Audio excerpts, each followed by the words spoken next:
Podcast One presents The CHAD Prather Show, your one-stop shop for comedy, craziness, and common sense. Each week, YouTube star and voice of the everyman, CHAD Prather, brings his armchair philosophy and observational humor to the podcast world. Nothing is off limits. And now for your host, CHAD Prather.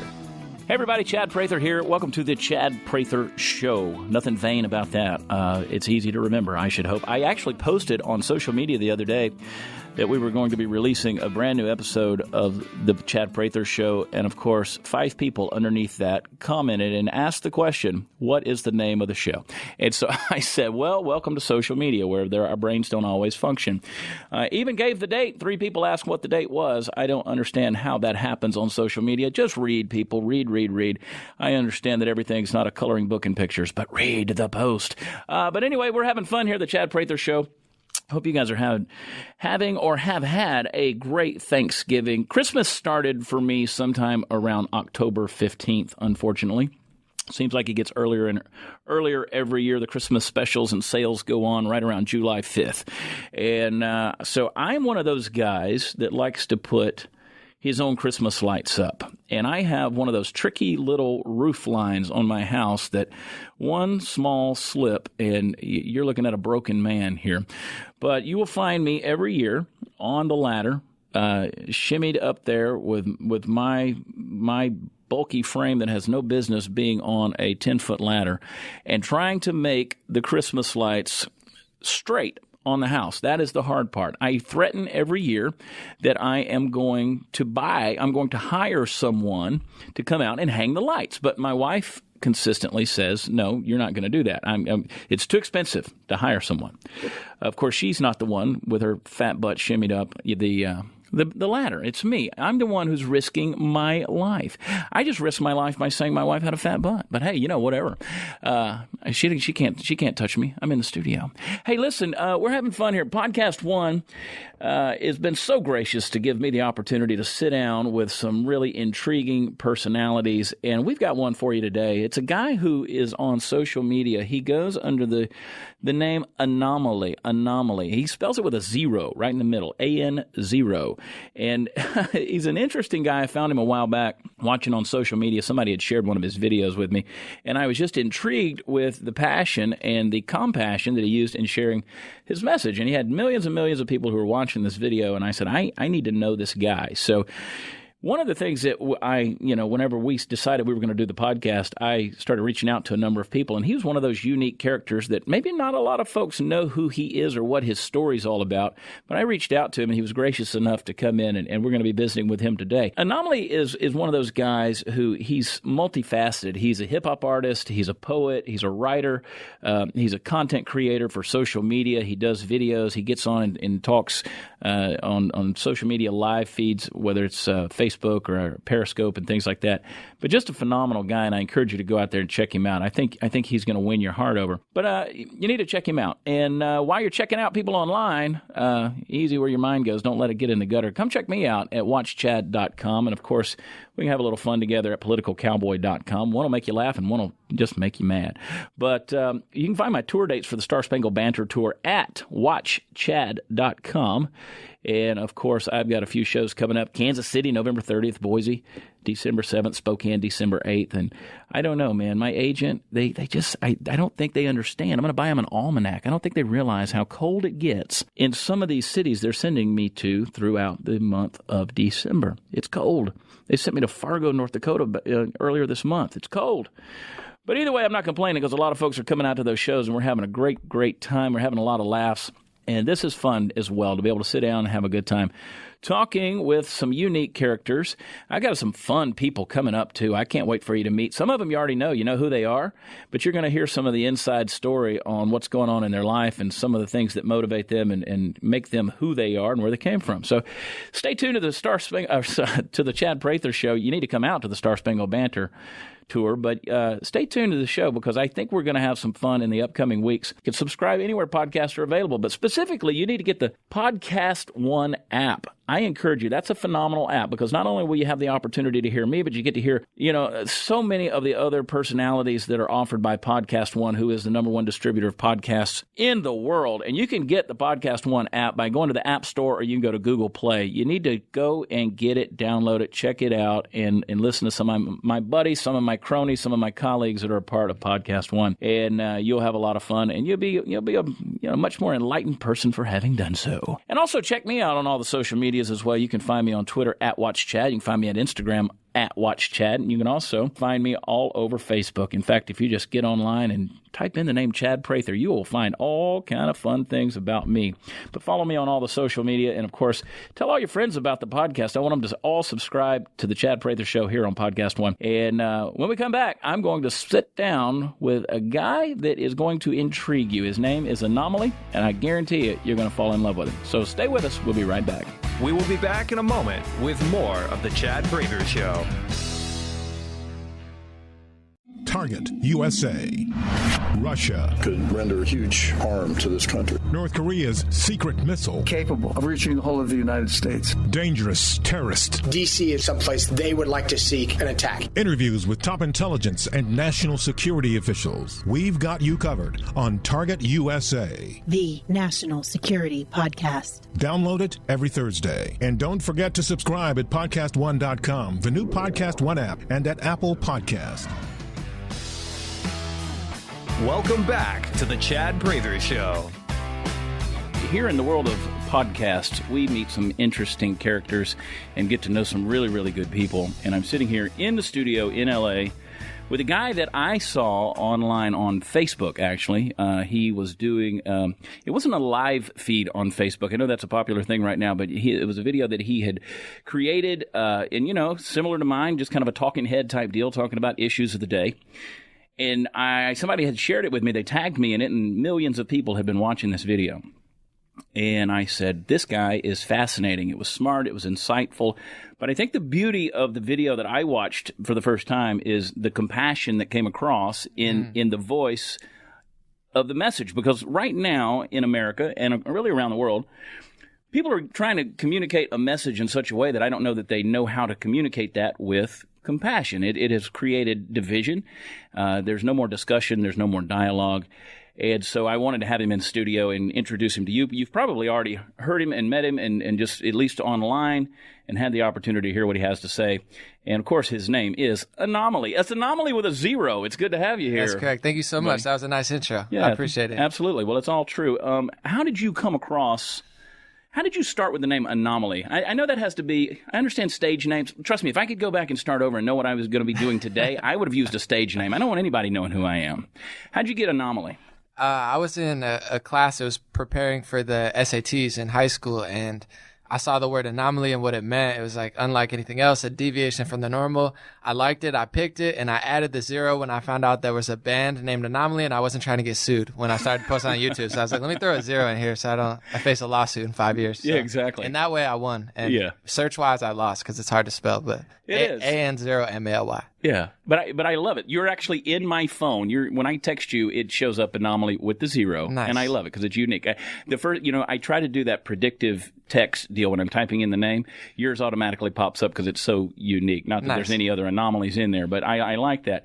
You have a great message for America, and I appreciate it. And it is a compassionate message. You're coming from a certain angle, and it's one that I think everybody needs to hear. When you get online and you post these things, and you have now become kind of my evening habit. I'll be honest with you. That's dope. Not to sound weird or creepy. I mean, I still sleep with my wife. But when I'm sitting around having a drink at the end of the day, and I have a fire pit out in the back of my house there in Texas, and I'll kind of tune into what's going on Facebook. And a lot of times you're on there doing some live feed videos, and you're really able to take some controversial issues that are happening immediately in the news day, and you have an interesting message. How do you approach that? I guess I try to think about, what's receptive to people, and also I try to offend as little people. It's hard nowadays because you just speak and you offend somebody just based off like your voice or your look. But I try to just keep it as real as I can, keep it as nice as I can, and like you said, compassionate. I try to bring people together rather than divide. So, it's a controversial issue, but I try to be as nice and fair as possible. But Well, I know the video that I saw the first time I saw it, and I've seen a bunch of them now, but correct me if I'm wrong, but you were basically saying, hey, let's give the new president a chance. Let's give him a chance, because it feels like everybody's wanting to bash him. He was elected. It was a controversial election. Now everybody's kind of, everybody's back and forth at each other. And you said no. Were you originally 18 months ago? Take me back 18 months ago. Who did you want to see sitting in the Oval Office as the president? I got caught in the Bernie Sanders hype. So I've known the Democrats and Republicans, they've all been part of one big team. So I've never been into it like that. But I saw Bernie Sanders come up and I was like, wow, he's challenging the establishment. He had all this rhetoric like, I'm against the establishment. I'm not Hillary Clinton. I was like, oh man, this guy seems really authentic and really real. So I was supporting him heavy. And that's a large reason of what woke me up to the reality of how dishonest the news was. I knew they were dishonest. I knew they were, owned by 5 or 6 corporations. But I was watching day by day and I was like, man, they really don't want this guy to win. They're lying about him. A lot of the similar things that they're doing to Trump now, and they were doing the whole election. So I liked him 18 months ago, but, actions speak louder than words, and also time tells all. So to me, I'm really disappointed in the route he took. A lot of the authenticity I saw in him turned out to not be so true, and now he's very negative, and, I was more seeing it from a spiritual aspect. So I liked him, but I watched his actions after he dropped out, and he just kept falling further and further for me. So, I wish him good luck and whatnot, but I wish he would be a little more optimistic and try to work with people instead of saying, oh, if my healthcare bill doesn't pass, everyone's going to die. It's a bit rash. Well, it's interesting to me because you come at it from an angle, not only, and I look at you've become somewhat of a political commentator and analyst, but you're a hip hop artist. You're a poet. Yes. I mean, you're a musician. You are a content creator on social media and fantastic at that, but you've got a very valid opinion on the things that you say because you're so dang honest. I was listening to your podcast, actually, Real Talk. Yeah. And so if you're listening, check him out. You had Fleckus on there, Austin Fletcher. And we're going to have Fleckus on here in an upcoming episode. And I love the guy. He just puts himself, I always say he's got to have brass balls. He really does, because he puts himself into what could potentially be some dangerous situations. Right in the mix, yeah. He goes out into the middle of these protests. And he just starts interviewing people, and he just lets them trap themselves with their own words. And I love that he does that. Yeah. Got a microphone with a wooden spoon taped to it. And I'm like, this guy, man, he's out of control. And I loved it because it was so real in your podcast, because in the middle of your conversation, all of a sudden, he was just gone. He got up to go pee. Yeah. That's how we did it. We met. We really liked each other. I was like, I have a podcast, so I'm happy with that one turned out. It was very natural, it flowed, and we said we're like, we'll just keep it rolling. He's like, I'm gonna pee. It made it extra real. So much for dead air, right? I mean, you kept it going, and you could hear him off in the background. He said, "I'm sorry, man, I can only take so much." But a guy like that, and we've talked about kind of your approach. He's a little more in their face, so much in a passive way, but he's out there in the middle of this wild scene that is America nowadays, where people are so disgruntled and disappointed. What do you think about his approach? I think it's great, and I think I try not to fight anything. I think everyone plays their role. So it's like, I do what I feel like I was meant to do. He's doing something very important in his own thing. And he does approach it, albeit he gets in their face, like you said, he lets them trap themselves. So he doesn't particularly, he doesn't start violence or hate. I think that's what's missing is, they're there to argue and shut down someone else's free speech. So if you feel that strongly to not want, Ben Shapiro or Milo to speak, you have the right to feel that way, but you should be able to say why you feel that way. And the irony of it is a lot of them can't really word how they feel in a very intelligent way. I love the unique nature. I'm a guy who is from Texas.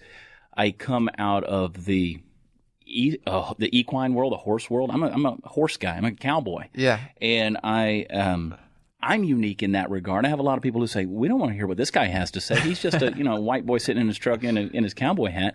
You come at it from another angle. Fleckus comes at so many different people with voices out there today. They have that unique. What brought you to where you are today? Where are you from? Were you born in New Jersey? Did I read that somewhere? Born and raised in New Jersey. I was born in New but I can't speak. I was born in New Jersey. It's so hard for me to not say I'm from Texas that I was born in New Jersey that I actually stutter over it. It's okay. Yeah, we have farms out there too. I actually grew up on a farm a large portion of my life. life. So Yeah.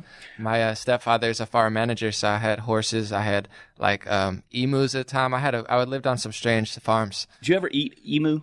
I didn't know, but they're pretty evil creatures, man. That people were like, "Can I ride them? Can I talk to them?" I was like, "You could try, but they might peck your face off." I don't know. I knew a guy in Alabama who had an ostrich deal with emus and all that, and the ostrich actually killed him. He had a big, the big claw that's on the ostrich, and it basically kind of went all velociraptor. I'm not surprised, man. People think it's a funny thing, like, "Oh, you have emus." I was like, "You could play with them, but you might die." Like I'm not surprised. They're scary animals. They got like these eyes that like glow red. You're just like, whoa. Yeah, there's some real Jurassic Park stuff going on there. It really is. But that's an interesting background. So you came out of that. How old were you when you left New Jersey? I was 23. Okay. And I had a lot. I think maybe that's what kind of led to my views too. My parents divorced when I was at a young age. I saw both my parents. They're both great people. But I seen a lot of things. Like my stepfather's 100% Mexican. I have two Mexican step siblings. I'm part Puerto Rican, Italian, and Polish. So my best friends growing up, I had a best friend down the road who was Muslim, and her, his mom watched the kids, and she was a great person. So I'd seen so many, Asian, Indian. We had a little bit of everything. So my whole perspective growing up, I seen everything. I couldn't really be that close-minded because I'd lived through it. It's hard to be close-minded when you travel, when you expose yourself to other cultures, other belief systems, other religions. I've spent a lot of my time in my 20s and 30s in third world countries. Mark Twain, and I'm summarizing, but Mark Twain said that it basically nothing destroys prejudice like travel, and nothing destroys travel like prejudice. And he said it much more eloquently, but the point you get. Yeah, no, that was eloquent, though. Yeah, so don't lower it down. You got the eloquence. You know what? He's been dead a long time. I'm going to start taking credit for it. But basically, that's true. You can't be exposed to cultures that are different from yours and remain narrow-minded. You just can't, because I jokingly say people are the same everywhere you go. It doesn't matter. People are the same. I've seen stuff done in the deep rural south of Georgia where I grew up. I've seen the same people do the same thing in Nigeria, and I'm like, my gosh, man, it's just the human condition of how they are. Absolutely. And when you see that, and I know you've got a message of love and compassion, and I've heard you say before as well that you feel like that you don't feel like a lot of people are grateful to be Americans anymore. Totally. In general, I think gratefulness is the most underappreciated thing, especially in America. I mean, you have billions, literally billions of people who don't have access to clean sanitation. And the things that we complain about are so ridiculous. And I'm all for social justice and, getting freedom, equality. But if gratefulness is not a part of your platform, I mean, every day I wake up, I have food, shelter, and, a situation that I didn't have 2 or 3 years ago. So I can't fathom. I feel like it's the new trend to just be hateful instead of grateful. So it's, regardless of religion or political preference, I mean, the hate is magnified and the gratefulness and appreciation is almost non-existent. Yeah. I think maybe if you're feeling ungrateful, do a little travel. Totally. Expose yourself a little bit too, because I don't think that people that get accused of being narrow-minded are near as narrow-minded as people accuse them of being. I really don't. I think we've come to this point where we don't know what to do with. We don't know how to relate to people that are just different from us, and so therefore we need to label them. And when we label them, we put them in a box, we label the box, we put the box on the shelf, and we don't have to deal with that anymore. Every time I walk past, I say, "Oh, I don't have to deal with that person. The label's on the box. I know what I'm going to get with them. Don't want to open that box anymore." And so what we do is we compartmentalize our lives and our culture and our lives, or our where we live and things like that, and we hit the button and the garage door goes up, we pull in, and the garage door goes down, and we never even deal with our neighbors anymore. And so we don't know each other.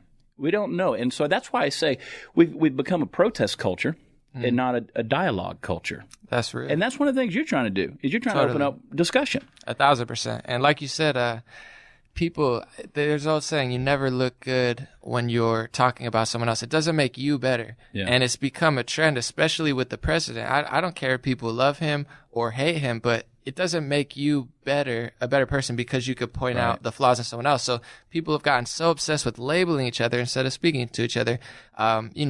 pointing out the bad in other people, but refusing to acknowledge, the flaws in themselves. So I'm all about self-reflection and self-awareness, and it's missing from the mainstream media. It's missing from politics, and it's certainly missing from, popular culture. How often do you take a look in the mirror? I know I do this a lot. We should all do it a little bit more, but you take a look in the mirror and say, there's some aspects that I don't like. I want to change. How hard is it for you to embrace that whenever you see something in your own self because you said you were in one camp, you switched to another camp as you were seeing things and things were being exposed, and you were like, okay, there's some changes I need to make. Totally. As far as like physically looking in the mirror, I don't nearly enough. That's why sometimes my hair's a mess, and I'm always so busy. When I actually physically look in the mirror, I'm like, man, I gotta clean up my appearance a little bit sometimes. But pay big money to have hair like that, my friend. I wear a cowboy hat to cover it up.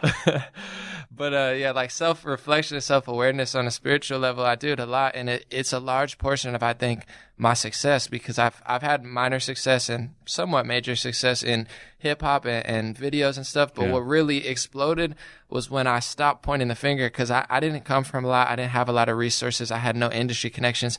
I used to think about it all the time, and then I stopped thinking about it, started focusing on what I did have, the little things I had, and it changed my whole life. So it's a large portion of my platform, and what I think is missing from definitely both sides, but especially what I got really sad to see the left, a lot of the things that they're supposed to be really progressive with is the environment and spirituality and social justice. That's what they pride themselves on, and I saw a lack of that completely. So you did, and I'm going to look it up while we're talking, because I know as a hip hop artist. And as an artist, I don't know, do you even go by that label as a hip-hop artist? I don't even know genres. Yeah. You like I that? say hip-hop artist, yeah. I never know with genres, because it's just different for different folks, and they interpret it different ways. I don't know. But I was listening to some stuff this morning. I got to get the zero, An0maly. Yeah. On yesterday and this morning, I was listening to some stuff on, that place you can download music.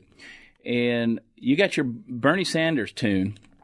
Definitely. They should have embraced that song. It's a large portion of why he didn't win. If they would have embraced the music, he could be in a different spot. But yeah, that's pretty strong stuff. I mean, you deal with some issues in your music. And totally, I really dig it. I mean, you're using that platform to do it. But how important is that in terms of you comparing that aspect of your artistry versus what you're doing with just commentary these days?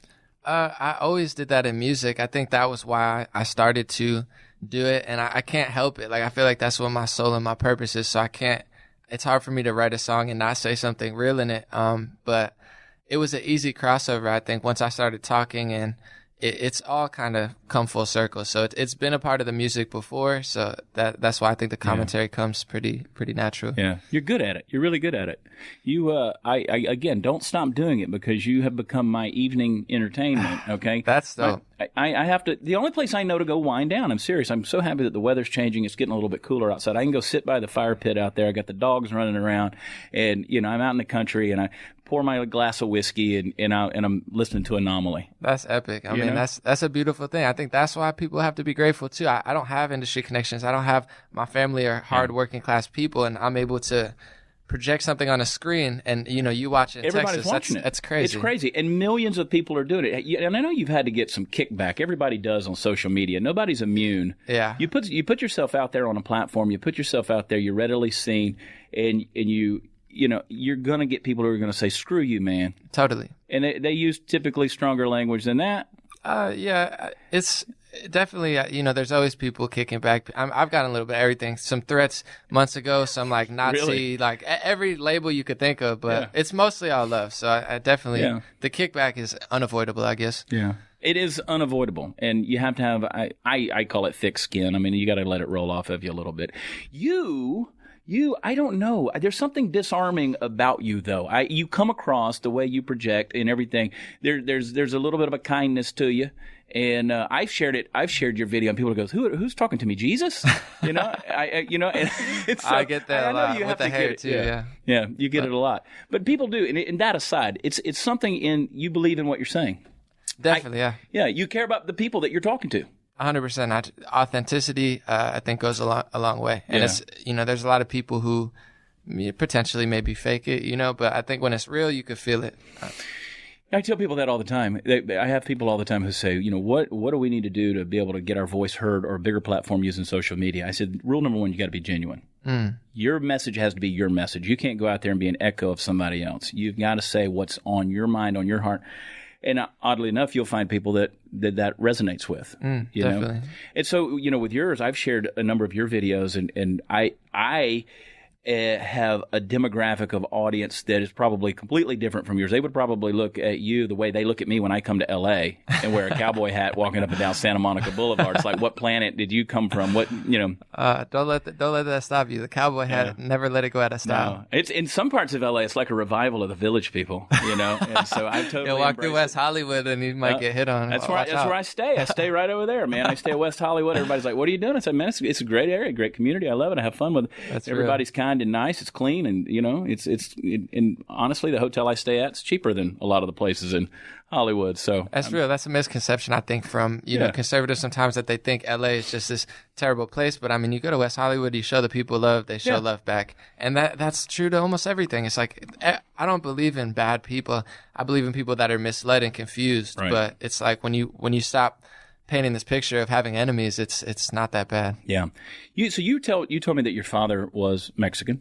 My father's Polish, but my stepfather. So. Oh, yeah. I got you. So you got a lot of stuff going on there, and you migrated. You came from New Jersey, and then you went where? West Virginia? Did I see that? I did. Yeah, I went to West Virginia University for 3 years. I dropped out, moved back to New Jersey, worked, paid off some of my loans, and then went back to West Virginia. So I lived there for like 4 or 5 years, partly in school and then partly out of school. Yeah. Then you came to L.A., which is a big leap all the way across the country. That's a far cry from L.A. to West Virginia. Totally. I was kind of spur of the moment. I packed everything in 2 suitcases and just made a play. Huge difference. One of the things that's been interesting to me, and I'm going to bring this up, a little bit controversial. You were doing the live feed videos, and you kind of dug in pretty deep with a lot of this stuff going on with this Vegas shooting a couple of weeks ago. Yeah. If you had to come down with some conclusions and some takeaways from that whole deal, because I think everybody's still really clouded and in the dark on that. Mm-hmm. But you had a lot of folks come in with a lot of feedback, a lot of information. Reading the comments as I was watching the video, I was going in and Googling news stories to say, where is that coming from? Mm-hmm. And people had some really interesting theories. Did you find it? Or? I found some interesting stuff, man. I really did. So it kind of set me on a little journey of curiosity.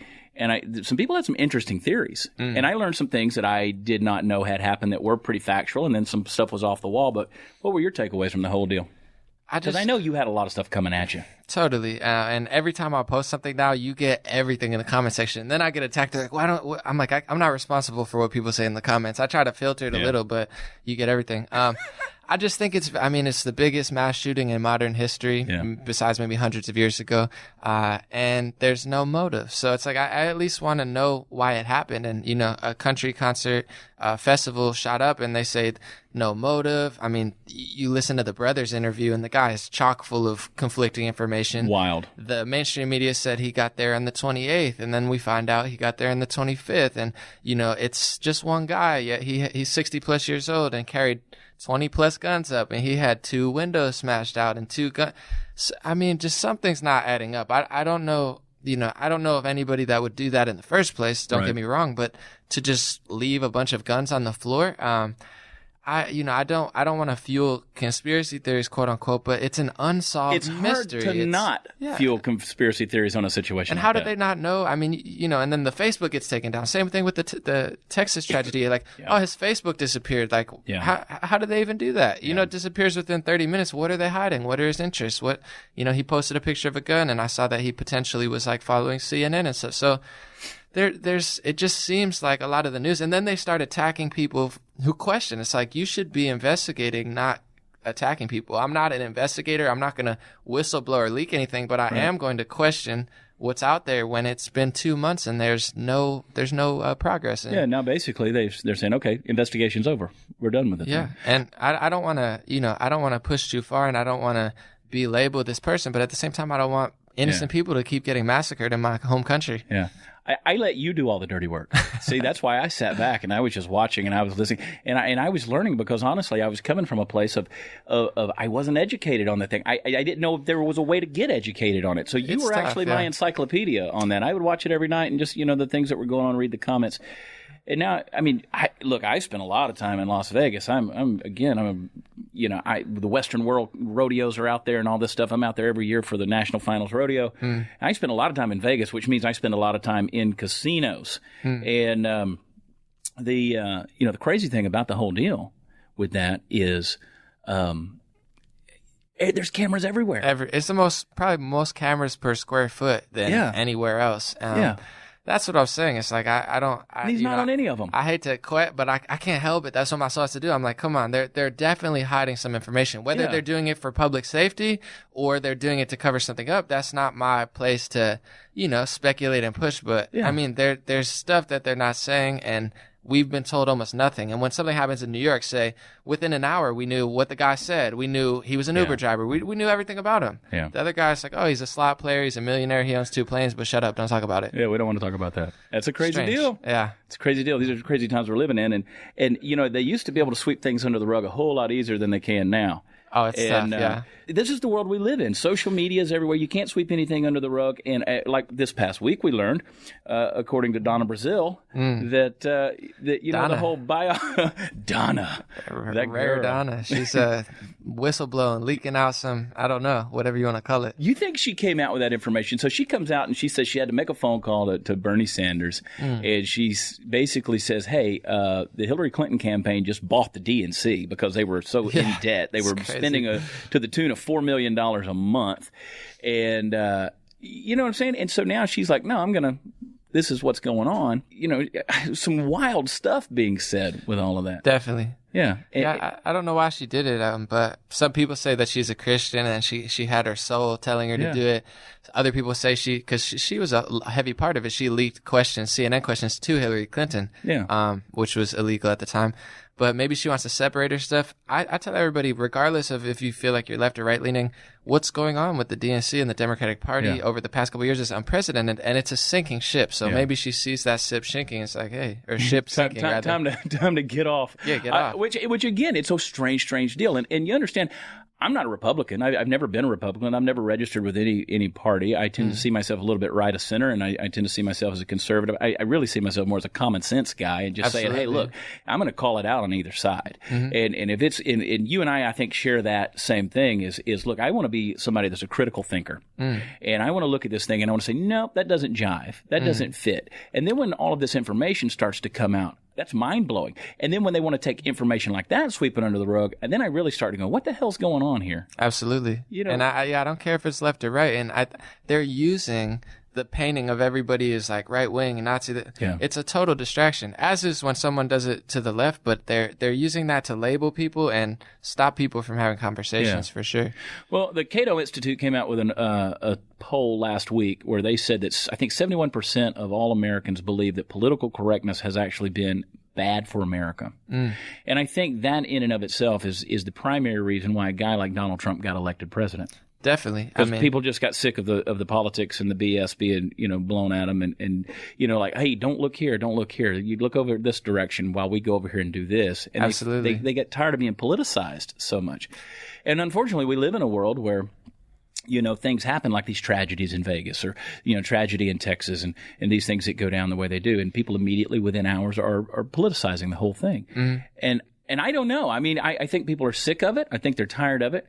What do you think? How do you feel social media plays into American culture today? Is it a good thing? Is it a bad thing? I think it's a good thing becoming a bad thing if used too much. But the good part about it is political correctness and the media, a combination of the two, smiling politicians who say all the right things, but then behind closed doors do the exact opposite. And the fact that the media had such a monopoly on the flow of information was why we were in the dark playing the Democrat-Republican game for 20 years. Now that social media is out, you have independent journalists, you have free thought, you have a flow of information. So in that way, it's a total blessing. It's a total freedom. Without social media, Donald Trump wouldn't have won. Bernie Sanders wouldn't have had momentum. Right. Just like before it really kicked in, Ron Paul was a cool guy, but he didn't exist on the media, so he didn't exist there. So I think it's great. I think where it becomes bad is we stop living in the moment. We're on our phones all the time. It's bad for your back and your shoulders. So physically, mentally, spiritually, it's bad. Yeah. Too much of it's bad. It's kind of like the Pandora's box. And, once you open it, you get to too much. So, everything in life seems to be a paradox. Like, the blessing is a curse and vice versa. I'm at a point I'm going blind from staring at my phone and tablets and screens so much. I don't know. I can be in some of the most beautiful places in America. You know, I'm all over the country every week. I'm in all these cities, and I can be seeing some of the most beautiful places, and I'm like, crap, I didn't look at any of that. I didn't look at any mountains. I didn't look at any trees. I was staring at my stupid phone the entire time because it's hard to pull away. I mean, it becomes a full-on addiction. I laugh with some folks and say that I jokingly say I want to punch and kiss Mark Zuckerberg in the mouth, you know, because in one sense he opened up this world, especially for me, and in a big way he gave me a career, you know, and that I never would have expected, gave me a platform. But in another way, I feel like it's almost like the end of civilization as we know it. You know, we're putting, totally. You know, historically speaking, people always put their story on a wall, whether it was a cave or a Egyptian hieroglyphic or something like that. Now we're putting it on a digital wall. But it used to be people were responsible about the story they were telling and putting on the wall. Absolutely. Now we're just throwing all kind of crap out there. So much. And when you log into Twitter, you know, I follow people from both sides, and I feel like it's a cat fight every day, and it's like a bunch of big babies yelling and screaming. It's like mentally exhausting. I'm like, I don't like it. I like to sit by the ocean and swim. I don't like looking at people yelling and not even seeing a real It's a strange you know, paradox. It's a weird deal, man. It's a weird deal. I love it and I hate it. It worries me though. It really does. I don't know how many more generations that we can tolerate putting just the crap out there and just going at each other. Again, we don't know our neighbors, but we think we can talk politics with somebody 7 states away. It's weird. And then it's a F you and a you're this and you're that and, you know, F you again. And I'm like, when do we come back to dialogue and discussion? You're doing that, though. I think you're doing that. I'm one of those guys that I do 2-minute, 3-minute videos, and I rapid fire, just bam, bam, bam, bam, bam, bam, bam. This is what I think. Now, take it or leave it. You don't do that. I like the fact that you kind of open up dialogue. It's a compassionate deal. I keep coming back to that word. It really does. It really does fit you. And you're doing a good job with it. You really are. So you as well. You know, everybody plays their role. The one I saw, because I had to do my research, the one about you being eloquent and stuff, that's maybe the most viral one on YouTube. But it's great because it's like breaking the mold. That's what it's about, is showing people that you're not who they make you out to be. Or, you know, they try to put a label on you, but it's like, I might be a cowboy, I might be from Texas, but I'm intelligent, I'm open-minded, I'm well-traveled. So it's brilliant. Well, I appreciate that. And, you know, I think we've got a network of people who we keep doing what we're doing, and we keep holding together and link arms because, again, it's a common sense thing. It's one of those deals where it says, okay, look, let's just keep spreading common sense. There's going to be people who don't like it. It just isn't going to resonate with them because they'd rather live kind of in a fog, in a dream world, and that's fine if that's what they want to do. But man, gosh, I say all the time, if you got bad logic, it's going to fall in on itself eventually. You know, but if you keep being logical and common sense and putting this stuff out there, it's going to make all the difference in the world. And I think eventually we're going to see the pendulum swing back away from extremism and back towards that center of thinking. Because I get, you know, again, I give credit where credit's due. I couldn't be any more politically diverse from a guy like Van Jones. I'd have heard him say, you know, hey, look, you got to have liberty and justice. You got to have 2 wings on every bird. Absolutely. You can't just have one big heavy right wing that goes in circles all the time. Absolutely. There is a balance to this political system. So yeah, he was kind of telling the view, you know, we've made our hug too small, saying, you know, we cornered it on people who don't usually get the hug, but we've left out America, and that's what it is. I mean, they're leaving out 80 million people, and if you're truly compassionate, you want to know why they feel the way they feel and what they're doing. You don't want to write, like, that's what the news does. It's so sad that they write this story and then they keep broadcasting it and they believe it's true because they say it so much, but it's like and then you have Chelsea Handler and like Sarah Silverman, they act like, oh, I'm going to go to Louisiana and really connect with people. But then they kind of just parody Louisiana and be like, oh, like, you know, make fun of people there. So it's a lot of really twisted stuff. But even it's interesting with Van Jones and Donna Brazile. I give them credit for speaking up and being truthful. But it's funny that they both have books to push. I'm like, oh, you guys can't tell the truth until you have a new book. It's very telling. I got to get me one of those. Yeah. We need to write us a book, man. Absolutely.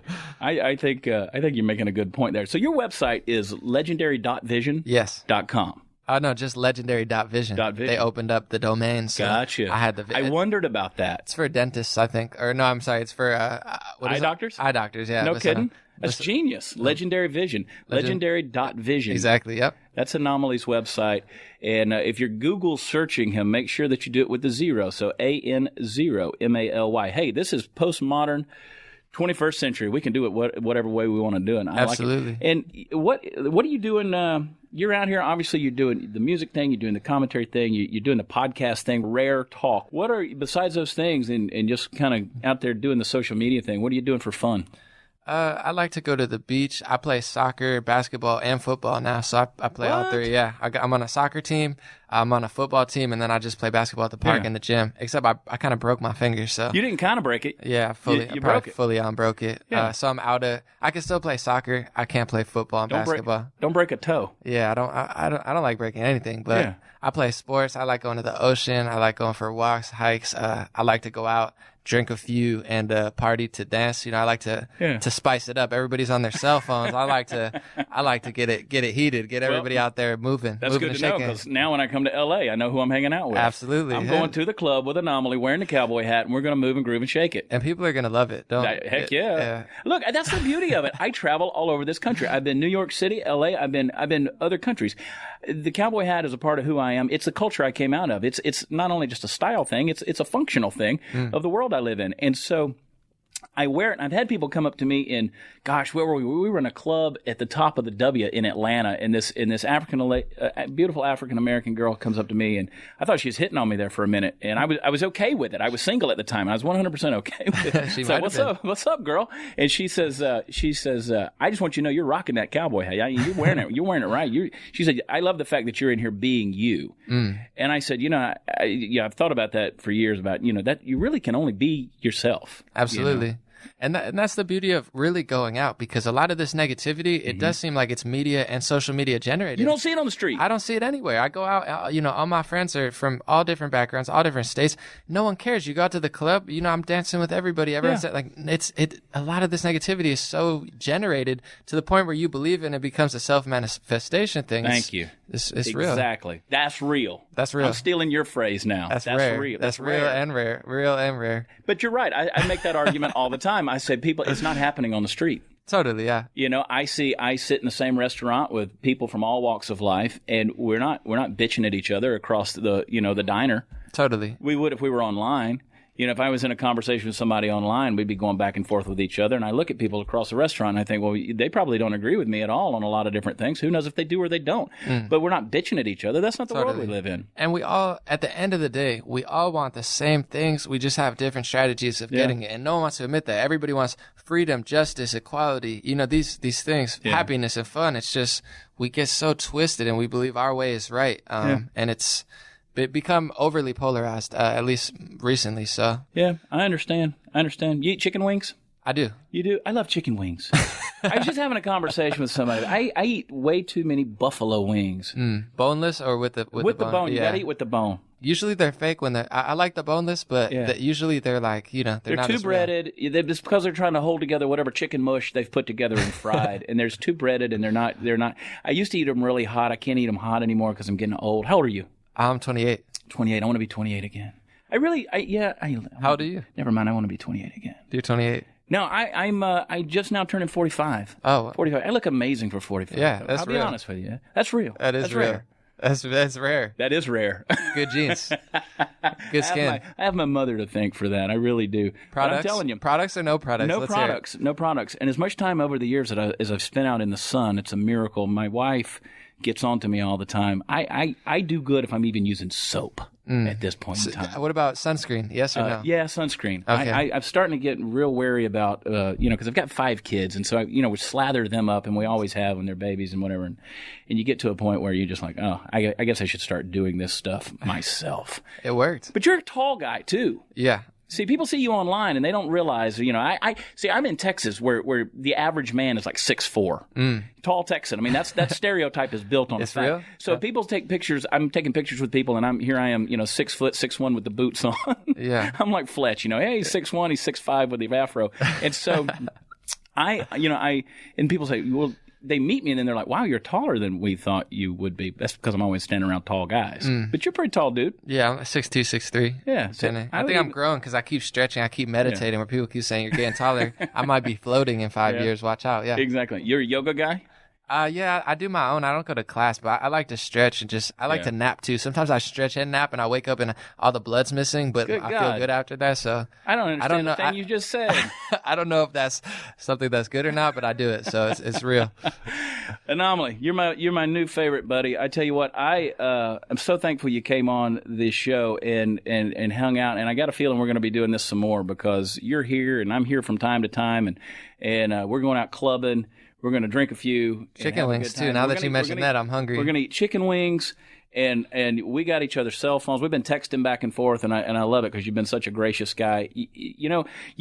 Sometimes you meet people and you wonder, are they what you see publicly? And you definitely are, and I've already known that just from the communication we've already had. So thanks for coming on the show. Absolutely. Go check him out, legendary.vision. You can follow him on Facebook, and you're on Twitter as well. Twitter, Instagram, the whole nine, All the socials, of course. An0maly, that's with a 0, A-N-0, M-A-L-Y. Go out there, follow him, click see first. When you hit follow on Facebook, then hit see first. You want to be able to do that because you don't want to miss anything he's saying. And hey, join him in the evening time like I do, sitting around the fire drinking and just chilling out and listening to somebody that knows how to do some critical thinking and some honest talk and ask the right questions, because you're really doing it. You're opening up the dialogue. And of course, you need to subscribe to his podcast, Rare Talk. And maybe you need to have me on yours sometime. Absolutely. How long you out here? I'm here till a couple more days. I'm with it. All right, let's talk about that. See, that's how you invite yourself to the party, right? Oh, I was thinking about it already, but I was like, this has to happen. So, well, good deal. Hey, thanks for joining us, folks. Thanks for joining, and certainly go follow An0maly. Thanks for being here, buddy. Absolutely, blessings. One last thing: just drink water, stretch today. It's a rare time to be alive. It's a blessing. We have technology. We have clean water. We have shelter. So, do a little stretch, do a little dance. Why not? Check him out on iTunes. You'll hear the same message. Thanks, everyone. Love y'all, and God bless. Thanks for listening to The CHAD PRATHER Show. Check out new episodes every Thursday exclusively at PodcastOne.com, the new Podcast One app, or subscribe on Apple Podcasts. Hi, everybody. It's good old JR Jim Ross, WW Hall of Famer, here to tell you about a huge interview that we scored with Dave Bautista on my show, The Ross Report. Dave's talking about a lot of things, including Dave's possible return to the WWE. Big news there, let me tell you. I don't want to do a one-off. I want to go and I want to wrestle, man. I want to do some house shows, and I want to be I want to be a part of the program, and I love it. Make sure you don't miss our conversation with Bautista and all the great interviews that we have every week right here on the Ross Report, exclusively here on Podcast One. You can download and listen to the show